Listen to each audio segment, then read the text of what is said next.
இந்த 2025ல் நீங்க பிசினஸ் ஆரம்பிக்கிறதுக்கு தேவையான 3 முக்கியமான பிசினஸ் ஐடியாஸ்.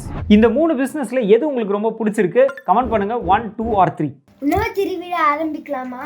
இந்த மாதிரிலாம் இல்லைங்க, உண்மையிலே நல்ல 3 பிசினஸ் ஐடியாஸ். முதல் business idea EV charging station. நிறைய இவி வெஹிக்கிள்ஸ் வந்துருச்சு, ஆனால் பெட்ரோல் பங்க் இருக்கிற அளவுக்கு இவி சார்ஜிங் ஸ்டேஷன்ஸ் கம்மியாக தான் இருக்குங்க. ஒரு 7லேருந்து 12 லட்ச ரூபா முதலீட்டில் உங்களால் ஒரு இவி ஸ்டேஷன் பில்ட் பண்ண முடியுங்க. Number 2 AI training centre. நிறைய ஏஐ டூல்ஸ் வந்துருச்சு, ஆனால் அதை எப்படி பயன்படுத்துறது அப்படின்னு மக்களுக்கு தெரியாமல் இருக்குங்க. ஸோ நீங்கள் அதை கற்றுக்கிட்டு ஒரு ஏஐ ட்ரைனிங் சென்டர் ஆரம்பிக்கலாம். Number 3 drone service centre. Drones அப்படின்றது எல்லா இண்டஸ்ட்ரீஸ்லையுமே பயன்பாட்டில் இருக்குங்க. அக்ரிகல்ச்சர், லாஜிஸ்டிக்ஸ், ஃபோட்டோகிராஃபி அப்படின்னு ட்ரோன்ஸ் அதிகமாக இருக்குது, ஆனால் அதை ரிப்பேர் பண்ணுறதுக்கான ரிப்பேர் சர்வீஸ் சென்டர் கம்மியாக இருக்குது. ஸோ நீங்கள் ஆரம்பிக்கலாம் இல்லையா? அதெல்லாம் கேட்காதீங்க. ஒரு ஆடு பார்த்தா 50 ரூபாய், ஒரு நாளுக்கு 5000 ரூபாய், ஒரு மாசத்துக்கு 1.5 லட்சம் சம்பாதிக்கலாம். என்னடா புத்தாட்டாது?